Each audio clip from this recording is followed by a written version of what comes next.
बिस्मिल्लाहिर्रहमानिर्रहीम, अस्सलाम वालेकुम। मैं हूँ आपकी मेज़बान अदास। नाज़रीन, आपको बताएं, आपने देखा गुज़िश्ता दिनों जिस तरह से बिलावल भुट्टो ज़रदारी ने नवाज़ शरीफ के हवाले से जो तनकीद की, उसमें उन्होंने कहा कि नवाज़ शरीफ अपने बल पर इलेक्शन लड़ें और जिस तरह से उन्होंने कहा कि वोट को इज़्ज़त दिलाएं, बेइज्जती ना करवाएं।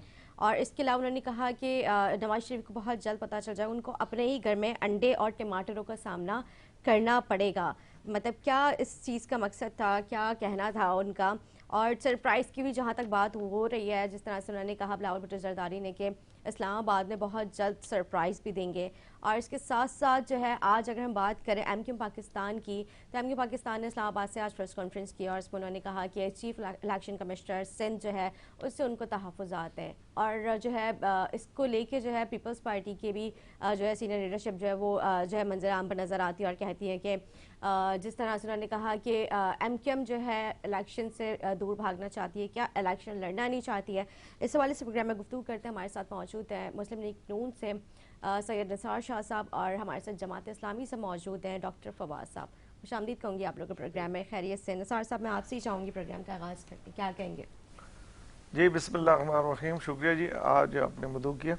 देखें, आपने कहा कि बिलावल साहब कह रहे हैं कि अंडे उनको अपने घर में पड़ेंगे, गंदे अंडे, पता नहीं क्या टमाटर और टमाटर सामना करना पड़ेगा। मेरे ख्याल से उनको पड़ गए होंगे, तो लाजम है वो सोच रहे होंगे। मेरे ख्याल से ऐसा तो कोई मामला नहीं है। पूरे पाकिस्तान में पॉलिटिकल लोग अपनी जमहूरी तरीके से अपनी सियासत कर रहे हैं और इलेक्शन में जाने की तैयारी भी हो रही है और जलसों की और या आगे इलेक्शन की जो कैंपेन है उसके लिए जो तरीकाकार है, जैसे पाकिस्तान मुस्लिम लीग नून ने अपने कैंडिडेट्स की मीटिंग शुरू कर दी है और इंटरव्यूज कर रहे हैं। मॉडल टाउन लाहौर में 33 रुकनी कमेटी बनी है, सागडार साहब उनके चेयरमैन है, तो वो तो डेली के हिसाब से अपने काम कर रहे हैं। और पूरे पाकिस्तान में जब अनाउंसमेंट होगी कि भाई इलेक्शन होने हैं, तो पूरा पाकिस्तान नवाज शरीफ का घर है, तो अल्हम्दुलिल्लाह वो पूरे पाकिस्तान में जाएंगे और अपने अपने घर के लोगों को से मिलेंगे।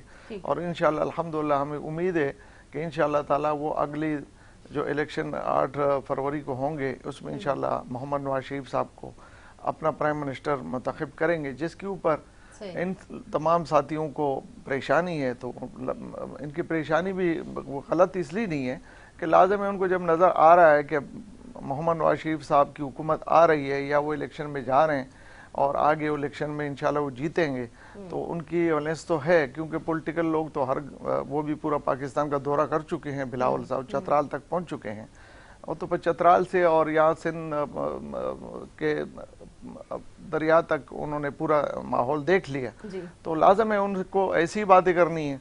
उनसे तो ये उम्मीदें की जा सकती हैं कि वैसे ही करेंगे, क्योंकि जो आदमी बुखलाहट का शिकार होता है तो उसको बुखलाहट जो है ना अपनी नजर आती है। उस बुखलाहट में जो है ना उसको जो नजर आ रहा है कि आगे हमारा मुस्तकबिल नहीं है, और बिल्कुल वो काम करें, उसमें कोई ऐसी बात नहीं है। वो अपना मुहिम जारी रखें जिस तरीके से वो कर ही रहे हैं।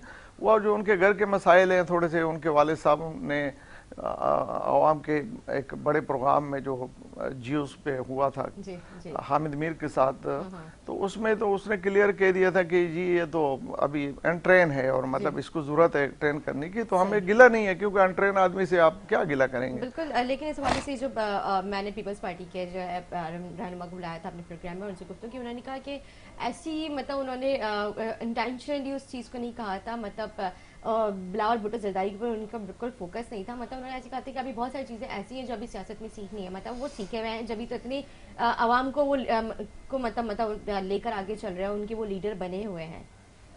देखिए बात ये ठीक है, वो अपने लिए देखे ना, अभी वो लाजम इस बात को कह नहीं सकते कि ज़रदारी साहब ने गलत कहा है। वो कहते हैं ना कि अगर मैं कहूँ कि अगर अम्मी को कहूँ तो वाले साहब मरेगा और अगर वाले साहब को तो माँ मरेगी, वो वाला एक मिसाल है। अब देखे ना, अगर वो ज़रदारी साहब पे ऑब्जेक्शन कोई भी पॉलिटिकल पीपल्स पार्टी का लीडर करेगा तो उनको भी पता है कि कल फिर उसका क्या हशर होने का है, तो इसलिए वो बीच का कोई ऐसा रास्ता तलाश कर रहे हैं।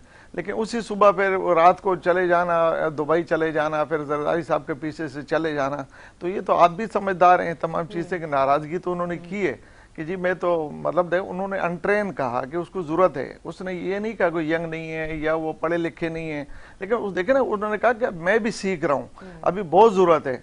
उन्होंने कहा कि बहुत जरूरत है इनको अभी, मतलब उन्होंने कोई ऐसी बात की थी जिसके ऊपर उनको मैच्योरिटी के ऊपर उन्होंने ऑब्जेक्शन किया। किसी और पार्टी ने तो, हर पार्टी करती रहती है कि उसकी उम्र अभी कम है, अभी अनमेच्योर है वो, तो लाजम है अनमेच्योर से तो हम भी ये करते हैं कि हमारे यंग मैन है पाकिस्तान के एक पार्टी के लीडर हैं, तो हम उनके लिए दुआई कर सकते हैं। और वो रह गई बात मोहम्मद नवाज शरीफ साहब की, तो बड़े बड़े कदावर उनके साथ मुकाबले कर चुके हैं और उन्होंने मुकाबले भी किए हैं, इदारों के साथ भी उनके मुकाबले रहे हैं, और उन्होंने पाकिस्तान के लिए इदारों के साथ भी अपने अवामी जंग लड़ी है, अवाम के लिए जो जंग थी उसमें अपनी हुकूमतें कुर्बान की। तो मैं समझता हूं कि उन्होंने कोई हुकूमत के लिए नहीं किया, वरना वो अपनी हुकूमतें क्यों तोड़वाते। तो आप इससे अंदाजा लगा लें कि अगर वो यही काम करते जो वो इल्जाम लगा रहे हैं, इलेक्टेड सिलेक्टेड की बातें कर रहे हैं, तो अभी तो इलेक्शन ही नहीं हुआ। और पाक फौज जिंदाबाद के नारे तो मेरे ख्याल से कोई और लगा रहे हैं, हमें तो कोई जरूरत ही नहीं है, क्योंकि पाक फौज वैसे भी हम जिंदाबाद कहते हैं, लाजम इदारा है। जरूर उसके अंदर कोई ऐसी चीजें हैं जो कुछ जनरल्स थे जो साबका, जिनके ऊपर हमारे तहफ़्फ़ुज़ात थे और जिन्होंने खुद एक्सेप्ट किया कि ये हमसे अच्छा नहीं हुआ था। तो उस पर जब खुद एक्सेप्ट करते हैं कि जनरल और रिटायर होता है और उस बात करता है, तो मेरे ख्याल से हमारी बात की तो तस्दीक हो जाती है। ठीक है, बिल्कुल। जो जहां तक बिलावल भुट्टो जरदारी साहब का जो तनकीद का सवाल है, वो उनको सिर्फ तहफ़्फ़ुज़ात हैं कि अगली हुकूमत जो है वो नवाज शरीफ की फिर बनने जा रही है, जिसकी वजह से वो तनकीद कर रहे हैं। जी, उनको देखे ना, नजर आ रहा है कि हमें तो कोई, हमारा तो पुरसान हाल नहीं है, क्योंकि आप देखें ना 15 साल से वो सिंध में हैं, 15 साल से वो क्या आवाम को दिखाएंगे पूरे पाकिस्तान में। अगर सिंध में देखा जाए, कराची इंटरनेशनल शहर है। कल सर्जेन मेमन साहब ने काफी लंबी प्रेस कॉन्फ्रेंस की थी, वो कहते हैं यहाँ पे हमने हेल्थ दिया, एजुकेशन सेक्टर पे हमने बहुत काम किया है, ट्रांसपोर्टेशन पे हमने काम किया है, बहुत सारा काम हमने सिर्फ सिंध में किया, बल्कि पूरे पंजाब से लेके जो है सिंध से और ममालिक से भी लोग यहाँ पर आते हैं सिर्फ NICVD और दीगर जो इनके जो हॉस्पिटल्स है वहाँ पे अपने इलाज करवाने के लिए। तो वो प्रेस कॉन्फ्रेंस क्यों की उन्होंने? कल इतनी लंबी प्रेस कॉन्फ्रेंस बैठ के उसने मेरे ख्याल से पूरे टीवी चैनल्स को घेरा हुआ था, तो यही उसके काम इसी वजह से की कि उनको ये नजर आ रहा था कि जो PMLN जो कह रही है सही कह रही है कि 15 साल में वो काम जो आपने करने थे ये गिनवाने के काम है। हेल्थ का काम, मतलब आप हेल्थ का हुकूमत, एक हुकूमत कहती है जी मैंने हेल्थ का, कौन सा हेल्थ आपने कोई हॉस्पिटल बना ली है? एक ही हॉस्पिटल, वो भी उसमें NGOs का बड़ा काम है, और जरूर आपने किया होगा। ट्रांसपोर्ट भी इस दफा आखिरी में भी वो भी अगर देखा जाए तो उसमें भी मोहम्मद नवाज शरीफ साहब का 2013 से जो है ना इसके ऊपर फोकस था कि कराची में ग्रीन बस हो और मतलब अंडरपास हो, और कराची इंटरनेशनल शहर है, K4 हो, N3 हो, या लियारी एक्सप्रेस वे। आप बताए ना 17 साल तक ये बंद पड़ा हुआ था, ये जो आपका ट्रैक है एक साइड का। 17 साल बाद 16 में मोहम्मद नवाज शरीफ साहब ने ये बनवाया है दोबारा। तो अब जी नहीं, इसका ये लियारी एक्सप्रेस का, तो ये क्यों बंद पड़ा हुआ था? अगर 17 साल पहले ये बन जाता तो उसकी कास्ट भी कम, पैसे कम। देखें, बात ये है, आप हेल्थ क्यों बनवा रहे हैं जी? हमने ट्रांसपोर्ट पे बसें लाई, कितनी बसें लाए आप? इसके मुकाबले में आप जाए ना, लाहौर में क्या क्या बना हुआ है, और वो पंजाब हुकूमत ने बनाया था ना। आप भी 18वीं तरमीम में तो आपको सब कुछ मिल रहा है, उसमें आपने तो कुछ भी नहीं किया। इसके अलावा अंदरूनी इंटरनेशनल में हम चले जाएं, वहां आपको क्या मिल रहा है? अगर वो आपने 4 रोड बना लिए हैं तो वो आपने एहसान कर लिया, उसके फंड कितने आते हैं? तो शर्जील मेमन साहब तो बुगलाहट का शिकार थे। जो कल उनकी तकरीर में सुन रहा था, वो तकरीर थी, प्रेस कॉन्फ्रेंस तो नहीं थी, तो वो बुगलाहट का शिकार थे। अब देखे ना, उनके पास अगर ये खतरा ना होता तो कल वो 1-2 घंटे बैठ के वो इस पे अपनी बात क्यों करते? इसलिए की कि उनको पता है कि हम कमजोर हैं, हमसे नहीं हो सका। देखिए, इस शहर कराची के अंदर इंटरनेशनल शहर है, इसमें तमाम पाकिस्तान की कौमें रहती हैं, जो मतलब KPK की भी है, बलूचिस्तान की भी है, कश्मीर की भी है, पंजाब की भी है, बलूचिस्तान के बहुत बड़ी आबादी यहाँ पर, मतलब तो वो पाकिस्तान में, पूरे पाकिस्तान में जब जाती है तो वो कराची के हवाले से बहुत गलत मतलब तासुर जाता है हर इलाकों के अंदर। तो देखे ना, अगर दहशतगर्दी देखा जाए तो दहशतगर्दी भी तो मोहम्मद नवाज शरीफ साहब की कारनामे थे। उसके अलावा सफाई सुथराई की बात आप देखें तो मैं समझता हूं कि अभी तक इनका मेयर आया हुआ है, आप इनके सफाई सुथराई का देख लें, मेयर साहब को आए हुए कितना अरसा हुआ, तो क्या मेयर के आने के बाद भी आपकी UC लेवल तक आपकी क्यों काम नहीं हो रहा है? आपका पानी का मसला हल नहीं हो रहा है, आपके मतलब बिजली का मसला हल नहीं हो रहा है? ये तो बल्दियाती निजाम के मामलात होते हैं। सही बात है, बिल्कुल ठीक कह रहे हैं। डॉक्टर फवाद से भी जानने की कोशिश करते हैं, जमात इस्लामी से जो है इनका ताल्लुक है। सर, क्या कहेंगे? इतनी सारी गुफ्तगू आपने सुनी, इस हवाले से आपका क्या कहना है? पहले तो आपका शुक्रिया कि आपने मौका दिया आज अपने प्रोग्राम में बात करने का। यहाँ हमारे मोहतरम दोस्त ने भी सारी बात रखी है, और एक तो खैर क्योंकि इलेक्शन का मौसम है, तो इलेक्शन के मौसम में अमूमन इसी तरह की गुफ्तगू होती है और लोग जिसको कहते हैं कि तारे तोड़कर लाने के वादे कर रहे होते हैं। लेकिन हैरानगी इस बात की होती है कि अगर लेकिन जमीन पर भी कुछ नहीं करते, तारे तोड़ना तो बहुत दूर दूर की हाँ, बात, यानी जमीन पे जो उनके बस में है वो काम भी नहीं हो पाता, जमीन के मेन होल तक के ढक्कन नहीं लगा पाते। लेकिन इसमें एक अहम चीज़ ये है ना कि देखें इस सारी सूरत हाल के अंदर अगर बिलावल साहब ये बात कर रहे हैं कि मियां नवाज शरीफ साहब के हवाले से और मियां नवाज शरीफ साहब की तरफ से या मुस्लिम लीग नून की तरफ से पीपल्स पार्टी के बारे में कोई बात की जा रही है, तो ये तो बहुत पुरानी बात तो नहीं है। चंद महीने पहले तक तकरीबन 14-15 महीने इन्होंने मुश्तरका हुकूमत की है। सही। और वो बयानात यकीनन हमारा हावजा थोड़ा कमज़ोर है कौमी तौर पे, लेकिन वो असम्बली के फ्लोर पे तो चाहे बिलावल साहब की तकारीर हों, चाहे मियाँ शहबाज शरीफ साहब की तकारीर हों, वो ऑन रिकॉर्ड हैं कि शहबाज शरीफ साहब उन्हें बहुत टैलेंटेड वज़ीर ख़ारजा कहते रहे। देखें ये सारे इंतखाबात के हवाले से ऐसे बयान आते हैं जिस तरह मैंने कहा कि आसमान से तारे तोड़कर लाने वाले। अवाम की सही है कि याददाश्त कमज़ोर है, लेकिन इतनी भी कमज़ोर नहीं है कि 17-18 महीने तक एक मुश्तरका हुकूमत करने के बाद आप इस तरह से सामने आए कि जैसे आपका एक दूसरे से कोई ताल्लुक़ ही नहीं था। असल मसला तो इस सब के अंदर नज़र ये आता है कि ठीक है, सियासत तो इक़्तिदार के लिए ही की जाती है और इक़्तिदार इसलिए हासिल किया जाता है कि आप कुछ डिलीवर कर सकें। सही बात है। लेकिन यहाँ पे तो बज़ाहिर ये लगता है कि ज़ाती मफादात और मेरी पगड़ी ऊंची हो और उसकी पगड़ी ऊंची हो। यानी एक तो जिस चीज़ को हम देखते हैं बदकिस्मती है कि पाकिस्तान में कायद आज़म जैसा कदावर लीडर जिसने हमें पाकिस्तान जैसी नेमत देकर चले गए, लेकिन उसके बाद बदकिस्मती से पाकिस्तान में जो मौरूसी सियासत का एक सिलसिला शुरू हुआ और उसके बाद हमारी पूरी लड़ाई जो है वो सिर्फ ख़ानदानों के गिर्द घूम रही है।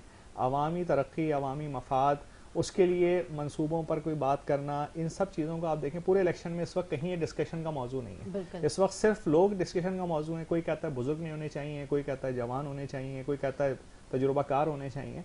असल मसला तजुर्बाकार और जवान का इशू ही नहीं है। यानी आज इस वक्त आप देखें अमरीकी सदर की कितनी उम्र है। थोड़े अर्से पहले की बात है कि महातिर मोहम्मद साहब मलेशिया के वज़ीर आज़म बने, कोई इशू नहीं था, वो 90+ थे। लेकिन असल इशू तो ये है कि कितनी काबिलियत और लियाकत आप मुल्क को क्या दे सकते हैं। यानी नवाज शरीफ साहब अगर उनकी किस्मत में होगा वो चौथी दफ़ा भी वज़ीर आज़म बन जाए, लेकिन असल मसला तो ये है कि मुल्क के लिए क्या हुआ, अगर कुछ मुल्क को डिलीवर कर सकते हैं। उम्र का जिक्र किया, प्राइम मिनिस्टर के लिए उम्र की क्या पाबंदी है? कितनी उम्र तक का जो प्राइम मिनिस्टर होना चाहिए? मेरे ख्याल से अगर मुझे याद है तो कोई 34 45 कुछ इस तरह से। 34 के बाद 34 ऐसा है। पहले 45 था जिस वक्त बेनज़ीर साहिबा का हुआ था, उसके बाद शायद वो कम होकर 32 या 34 है। तो अभी नवाज शरीफ साहब की क्या उम्र होगी? नवाज शरीफ साहब की 70+ होनी चाहिए। 70+। लेकिन असल में देखिए, अच्छा, कानून में हमारे कहाँ तक की उम्र की लिमिट है? देखिए मैं ये अर्ज करना चाहूँगा, देखिए उम्र इशू नहीं है। यानी इस वक्त ये नॉन इशूज़ की सियासत हो रही है। बात ये है कि आपके अंदर अगर सलाहियत है, काबिलियत है, तजुर्बे की अपनी अहमियत है, इससे कोई इनकार नहीं कर सकता। और इसी तरीके से ये भी नहीं कि अगर कोई नौजवान है तो वो डिलीवर नहीं कर सकता। लेकिन असल मसला ये है कि बदकिस्मती इलेक्शन 8 फरवरी को होने वाले इशूज़ पे कोई बात नहीं कर रहा, महंगाई पे कोई बात नहीं कर रहा, आवाम की परेशानी पे कोई बात नहीं कर रहा। हम अगर आज कराची में बैठ के बात कर रहे हैं तो आज देखिए अभी बात हो रही है BRT की और रेड लाइन की। कराची का मसला BRT और रेड लाइन है ही नहीं। नेमतुल्लाह साहब के दौर के अंदर 2001 से 2004 के दौरान यहाँ पे जियाका की तरफ से सर्वे शुरू हो गया था मेट्रो के लिए, जो लाहौर में बनी। लेकिन क्योंकि उस वक्त फेडरल गवर्नमेंट ने सॉवरेन गारंटी नहीं दी, वो प्रोजेक्ट रह गया। कराची को इस तरह के बड़े प्रोजेक्ट की जरूरत है। देखिए कराची को जिस तरह अभी हमारे भाई ने एक बात की कि यहाँ हर कौम के लोग हैं और ये मिनी पाकिस्तान इसको कहा जाता था तो गलत नहीं कहा जाता था। कराची की बदकिस्मती है कि मतलब आज मैं बात करता हूँ अगर कि यहाँ बैठ के 2024 में अगर 8 फरवरी को इलेक्शन होने जा रहा है, हम कराची के अंदर रहकर अगर कराची की बात करते हैं, अगर कराची तरक्की नहीं करेगा मुल्क आगे नहीं बढ़ सकता।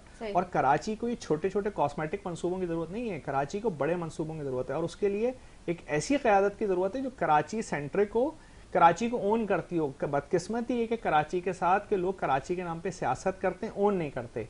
जिनको कराची ने एक ज़माने में वोट भी दिया, जिनको कराची ने अपना नुमाइंदा बनाया, बदकिस्मती है कि वो कराची के साथ इंसाफ नहीं कर सके। आज हमें मैं इस वक्त नाम जो मौजूद नहीं है उसका नाम लेके क्या करें, लेकिन बहरहाल एक अरसे तक कराची में जो पार्टी हुक्मरान रही है, यानी अगर नाम ले देता हूँ एमक्यूएम की बात कर देता हूँ कि एमक्यूएम यहाँ पे रही है। एमक्यूएम के बाद आप देखें अभी 2018 में कराची में वो एक अलग बहस है कि वो मैंडेट कितना असली था कितना जाली था। तहरीक इंसाफ को लोगों ने वोट दिया, 14 कौमी असेंबली की सीटें थी, 28 के करीब सूबाई असेंबली की सीटें थी। क्या किया सिवाय ऐलानात के?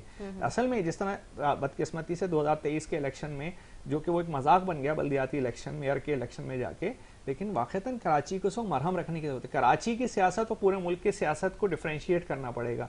यहाँ जब तक आप मरहम नहीं रखेंगे, यहाँ जब तक इन मसाइल को ओन नहीं करेंगे, हम तो मियाँ नवाज शरीफ जब वज़ीर आज़म थे, हमें याद है कि जमात ने बात की थी कि मियाँ साहब आप कराची के अंदर कभी एक रात तो रुकिए, उनकी अपनी ज़रूरियात होंगी, लेकिन बहरहाल वो आए, जिस समय बात हुई दहशतगर्दी के हवाले से चीज़ें हुई, दीगर चीज़ें। लेकिन मसला ये कि कराची के हवाले से अगर हम सिर्फ ये सोचेंगे कि ये बस एक ऐसी इशू है, इस पर सिर्फ वोट ले लिए जाएं, उसके बगैर आप ना मुल्क को तरक्की दे सकते हैं, ना मुल्क के अंदर पहिया आगे बढ़ सकता है। और इस वक्त जो कराची का अहम मसला है वो उसके बल्दियाती निज़ाम से लेके उसकी पूरे इंफ्रास्ट्रक्चर तक की इस्लाह की ज़रूरत भी है, और इसको दोबारा से इन्वेस्टमेंट फ्रेंडली शहर बनाने की ज़रूरत है। और अगर ये सब चीज़ें नहीं होंगी ना, तो आप ये देखें इलेक्शन तो आज होके गुजर जाएंगे, 4 साल फिर लोग अजियत में रहेंगे। इस वक्त मैं अपने टाउन की बात करता हूँ जहाँ से मैं चेयरमैन हूँ, मेरे टाउन के बीच से रेड लाइन का काम हो रहा है, अजियत बना हुआ है इस वक्त, कोई प्लानिंग नहीं है, कोई डेडलाइन नहीं है कब वो खत्म होगा। अवामी मंसूबे इस तरह नहीं होते। लंदन में 1924 में अंडरग्राउंड रेलवे बनी, उसकी डॉक्यूमेंट्रीज मौजूद है, पूरा लंदन ऊपर चलता था,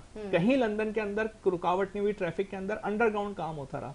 आज हम 100 साल बाद भी पूरे शहर को खोद के काम कर रहे होते हैं, तो ये हमारी बदकिस्मती है। इसलिए मेरा ख्याल है कि ये ऐसे इशूज हैं क्योंकि जिनके पास कुछ दिखाने को नहीं है, वो इस तरह की शख्सियत परस्ती और दीगर सियासत के अंदर उलझा के लोगों को वो समझते हैं कि आज भी माइंड डाइवर्ट करके हम शायद इस तरह वोट ले सकते हैं। लेकिन मेरा ख्याल है अब लोग समझ गए हैं, एजुकेटेड हैं, थोड़ा सा और उनको समझाएगा तो मतलब असल मसला तो हमारे, आज आप दुनिया कहाँ से कहाँ पहुंच गई और आज हम गटर के ढक्कन को रो रहे हैं। सही, बिल्कुल। प्रोग्राम में गुफ्तगू करेंगे, मैं प्रोग्राम एक ब्रेक लेंगे। ब्रेक के बाद जब निसार साहब से जाए उनसे जानूंगी कि उनका क्या राय है, उनका क्या कहना है इस हवाले से। ब्रेक के बाद हाजिर होंगे हमारे साथ।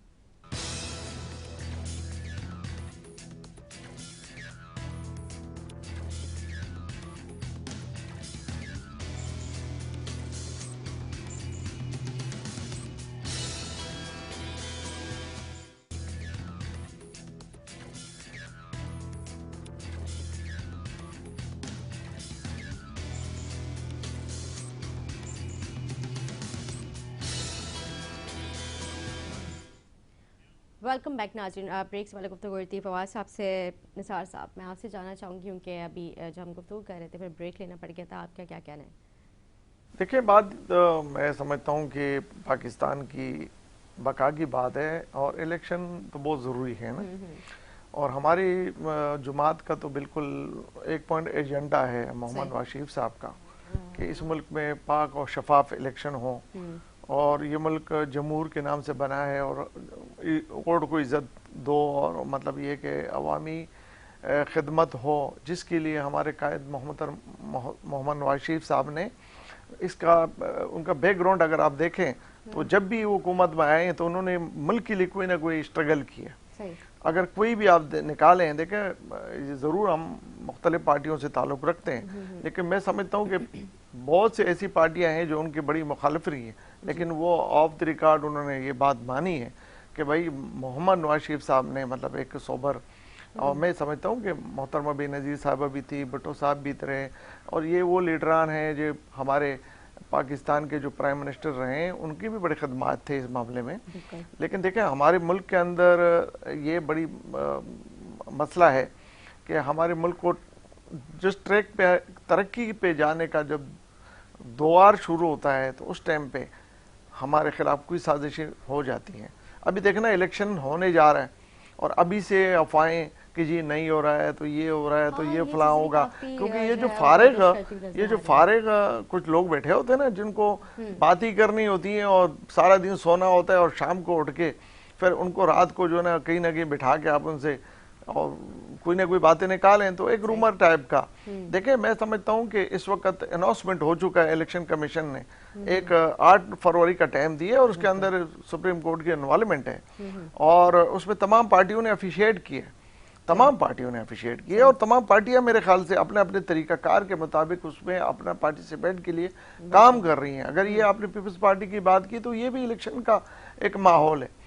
देखिए मेरे भाई ने बात की 16 माह की, 16 माह इलेक्शन करीब आते ही इलेक्शन का मौसम चल पड़ता है। 16 माह में हमने अगर 16 माह की जो हुकूमत थी आई थी तो वो एक मुश्तरका पाकिस्तान की पार्टियों की एक मुश्तरका हुकूमत थी। उससे पहले 3.5 साल में जो हो रहा था तो उसके लिए मजबूरी थी कि उसको बैक करना था, उसको निकालना था और उस हुकूमत को जमहूरी तरीके से उसको निकाला गया है। इस तरीके से कोई डंडे के जोर पे या उससे पहले जैसे डंडे के जोर पे होते थे, दीवारें फलांग के होते थे, वो नहीं हुआ। एक तरीका आइन और कानून के मुताबिक हुआ है और उसके बाद उन साहब को चाहिए था कि वो बिल को फेस करते, बैठते असेंबली में, उसी असेंबली ने उनको इज्जत दी थी।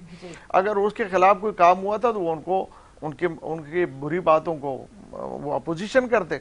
उसके बाद वो अगर निकले और उन्होंने रोडों पे आके जो हरकतें की और बदआमनी पैदा की और मुल्क में अफरा तफरी पैदा की। देखें मुल्क में इस्तेकाम, सियासी इस्तेकाम नहीं होगा तो मुल्क तरक्की नहीं करेगा। आपकी पाकिस्तान एटमी मुल्क है, इस पे पूरी दुनिया की नजर है, इस पे आपकी दुनिया की नजर होती है कि इसमें मतलब ये कि क्या हो रहा है। तो अगर सियासी इस्तेकाम नहीं रहेगा तो मैं नहीं समझता कि पाकिस्तान आगे बढ़ेगा। तो इसलिए तमाम पार्टियों को चाहिए कि बिल्कुल अपनी तैयारी करें और इलेक्शन कमीशन ने अभी शेड्यूल दे देना है, क्योंकि आपके 2 माह से पहले 55, 56, 57 दिन के अंदर जो है ना शेड्यूल दिया जाता है। डिलिमिटेशन का जो उन्होंने अनाउंसमेंट की, हल्का बंदियों का अनाउंसमेंट उन्होंने तारीख पे कर दी है और वो अवीज़ा हो गई है।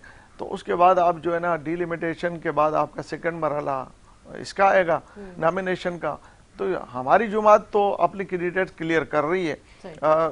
आज भी हमारे भी काबीना इस वक्त कमेटी बैठी हुई है लाहौर में और वो अपने उस पे ऊपर अपने कैंडिडेट क्लियर कर रही है तो हल्कों में भेजने के लिए।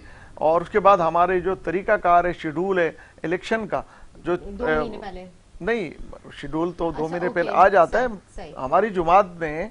उसके बाद शेड्यूल बनाया हुआ पूरे पाकिस्तान का जलसों का, जिसमें हम कराची में भी जलसा करेंगे इंशाल्लाह। कायद मोहतरम मोहम्मद नवाज शरीफ साहब आएंगे और पूरे पाकिस्तान में जलसों का शेड्यूल बन रहा है। तो लाजम अनाउंसमेंट जो शेड्यूल आएगा नॉमिनेशन का, उसके बाद ही आपका इलेक्शन का वो तरीकाकार होता है। उससे पहले मैं समझता हूँ कि सारी तैयारियां होती है। मेरे ख्याल से हर जुमात कर रही है, लेकिन ये जो रूमर है ये पाकिस्तान को बैक करने की रूमर है। पाकिस्तान में अफरा तफरी और अवाम को ये दिखाना होता है कि ये सब कोई बात नहीं है, अब दिलचस्पी ना लें, या कोई उम्मीद है आगे, कोई अच्छी उम्मीद है कि एक पॉलिटिकल हुकूमत आएगी, जो भी आएगी, जिस पार्टी की भी आएगी, सारी पार्टियां मैदान में आएंगी।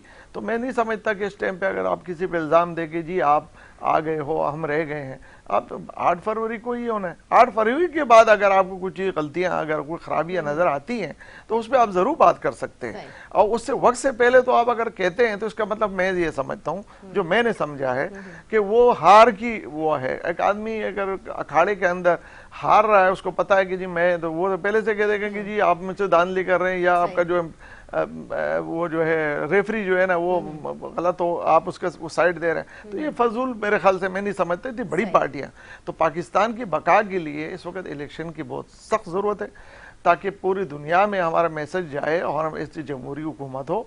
और उसको 5 साल मिलने चाहिए। अगर आपको टाइम के ऊपर कोई प्रॉब्लम है तो उसको आईन और कानून के मुताबिक असेंबली से 4 साल कर दें।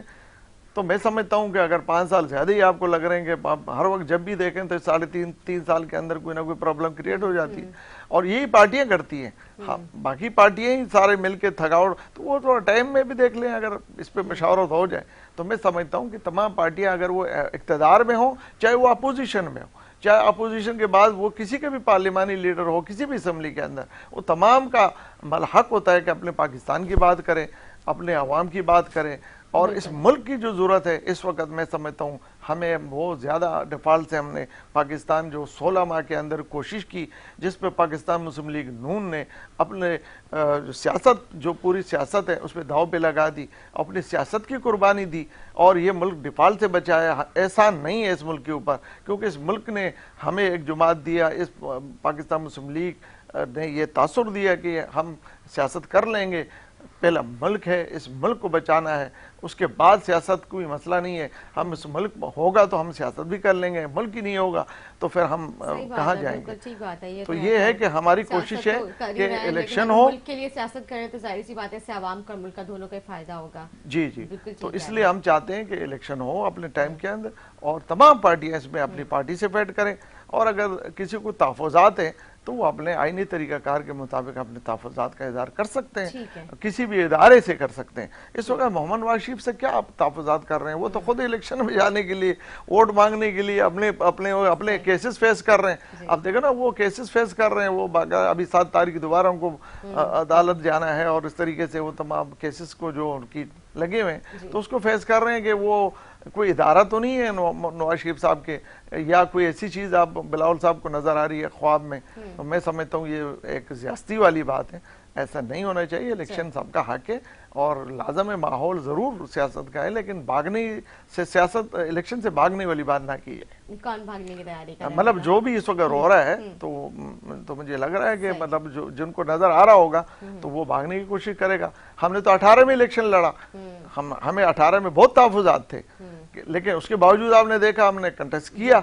और नवाज शरीफ को 2000 पीटीआई थी उस वक्त, देखे ना, वो पीटीआई थी, या आप देखे ना, आप उस वक्त जो हालात बने हुए थे, हमारा संपल जो है ना वो नहीं दिया जा रहा था। रात को उसको कैंडिडेट से वो लेके मतलब क्या क्या तरीके किए गए, उसके बावजूद हमने इलेक्शन फाइट किया। और पंजाब में हम फर्स्ट पार्टी आए और हमें हुकूमत नहीं दी। पीपल्स पार्टी, अगर आप बात, हमारे भाई ने बात की कि पीपल्स पार्टी और हमारा पीपल्स पार्टी के साथ कोई इत्तेहाद, इलेक्शन का इत्तेहाद नहीं है। जमात इस्लामी कहती है बल्दियात में हमारा रिजल्ट फर्स्ट आया था, लेकिन जीत जो है वो पीपल्स पार्टी। देखिए मैं बताऊं, आपका भी जो आप ये बताएं, पीटीआई सेकंड नंबर पे थी पंजाब में, आप ये बताएं। जी हम फर्स्ट पे थे, हमसे उन्होंने वो जो जहाज चला, वो जहाज में जाके बिठू के वो सारे कर दिए। हमारा मैंडेट उन्होंने चुरा लिया, पीपल्स पार्टी को यहाँ पर दे दिया। तो इसका मतलब क्या था? देखे ना, पीपल्स पार्टी को तो हिस्सेदारी मिली, हमें तो उन्होंने, फिर उसके बाद जो हशर हमारा हुआ, जो डंडे बरसाए गए और हमारे सारे लोग काल कोठरियों में रखे गए और 1.5 फुट के 2 फुट की जगह में मतलब गिरफ्तारियां जेल में रखे गए हमारे तमाम। देखे ना, हमारी क़यादत ने कुर्बानी दी है, तमाम क़यादत गिरफ्तार थी, अरेस्ट थी। तो मैं समझता हूँ कि हमने हमारे अवाम के लिए हमारे कायद मोहतरम नवाज शरीफ ने गिरफ्तारी दी है। पाकिस्तान आके गिरफ्तार अपनी बेटी के साथ, अपनी वाइफ को बीमार छोड़ के वहां से जहाज में चल के आगे गिरफ्तारी दी। तो इसका मतलब ये नहीं है कि वो अगर बाहर चले जाते हैं या अगर इलाज का मामला है, प्रॉब्लम है, तो उनका इलाज उससे पहले जैसा लंदन में चल रहा है एक प्रोसेस तरीके कार के मुताबिक, तो लाजम है अगर वो पाकिस्तान से बाहर कभी भी गए हैं तो उनका इलाज वहाँ होता था, तो इसीलिए उनको बाहर भेजा गया। पाकिस्तान में उस वक्त की हुकूमत ने क्लियर कहा कि ये वो बीमार है, इनको जाना चाहिए, इनके इलाज बाहर ही हो सकता है। तो अगर हुकूमत ही पाकिस्तान के प्राइम मिनिस्टर उस वक्त का कह रहा है और उनको भेजने के लिए उन्होंने कोई ताला तो नहीं तोड़ा, ना कोई गेट तोड़ा, ना कोई दरवाजा तोड़ के वो जहाज में बैठ के चले गए, चले गए थे क्या? तो वो बाकायदा पाकिस्तान के लॉ के मुताबिक, कानून के मुताबिक एयरपोर्ट से बाकायदा उनको जहाज में बिठा के वहाँ भेजा गया था। ठीक है, सही। फवाद साहब, इलेक्शन का माहौल है, जैसे आपने कहा इलेक्शन की फिजा चल रही है, तनकीद भी चल रही है, तैयारियां भी चल रही है, जल्द से रैलियां सब कुछ ही चल रही है। आप लोग कहाँ पर इलेक्शन में नजर नहीं आ रहे? नहीं, इसमें देखें, एक तो जो मैं थोड़ी सी हमारे भाई ने बात की, उसी को आगे बढ़ाऊंगा कि पाकिस्तान बहरहाल इस लिहाज से एक मुनफरिद मुल्क है कि जो आवाम की राय से कायम हुआ, एक जमहूरी तसलसल और अमल के ज़रिए पाकिस्तान का क़याम हुआ, किसी जंग के या खून रेजी के बाद, लड़ाई के बाद नहीं हुआ, अगरचे कि उसके बंटवारे में जो भी कुछ हुआ वो एक अलमिया है। लेकिन बदकिस्मती ये है कि पाकिस्तान को कुछ अरसे बाद ही पहला मार्शल देखना पड़ गया, दस्तूर की मंजूरी के कुछ ही अरसे बाद, और उसके बाद भी जिस तरह ये बात हुई, बिल्कुल इससे तो दो राय इसमें है ही नहीं कि इलेक्शन ही मुल्क को सही डगर पे डालने का ज़रिया बन सकते हैं। लेकिन असल में इलेक्शन की शफाफियत खुद एक बहुत बड़ी का सवालिया निशान है। जैसे यहाँ बात हुई कि चाहे वो 18 का इलेक्शन हो, 2023 का बल्दियाती इलेक्शन हो, या जो अब आगे इलेक्शन जा रहा है, क्योंकि कुछ चीज़ें ऐसी बन जाती हैं जो सवालिया निशान बन जाती हैं। यानी मियां नवाज शरीफ साहब यकीनन अपनी सेहत की वजह से बाहर गए, लेकिन जिस तरह से वो आए, जो टाइमिंग है, और जिस तरह खुद मुस्लिम लीग के रहनुमा बयानात देते रहे, वो उन सब चीज़ों ने चीज़ों को मशकूक तो बनाया है कि इसका मतलब है कोई अंडरस्टैंडिंग के साथ वो वापस आए। हमारे पास मतलब ये सारी वो बातें जो गॉसिप्स हैं, बात चल रही हैं कि केसेस खत्म हो रहे हैं माशाल्लाह, हर चीज़ में रिलीफ मिल रहा है, लेकिन ये वो चीज़ है कि चाहे वो जेन्युइनली हो और वो सारे केसेस पहले झूठे भी हों, लेकिन जो टाइमिंग और जो तरीका है वो ओवरऑल इलेक्शन के पूरे अमल को मशकूक बनाने का जरिया बनता है। और इस सब के अंदर मैं ये समझता हूँ कि जो सूरत हाल है ये इदारों का काम है, इलेक्शन कमीशन का और दीगर जो क़ुव्वतें हैं, कि इलेक्शन को मशकूक ना होने दें। यानी इस वक्त भी जो बदकिस्मती से माहौल बन रहा है ना, वो ये कि जो पार्टी भी हारेगी वो 24 के इलेक्शन के बाद ये कहेगी जी धांधली हुई है। और पहले तो जी वो जैसे अब आपने देखा एक अल्फाज शुरू हो गए लाडला और ये फला लाडला है, फला लाडला है, तो ये वो सारी चीज़ें कि जिसमें अगर हम ये बात करें कि यानी ये इलेक्शन को मुतनाज़ बना के और ये फिर मुल्क को पटरी पर डालने वाला अमल नहीं होगा, ये फिर उसी तरीके से होगा कि जिस तरीके से मियां नवाज शरीफ साहब भी शिकायत करते रहे और इमरान खान साहब भी कहते रहे और उनका पूरा दौर भी जिस तरीके से रहा।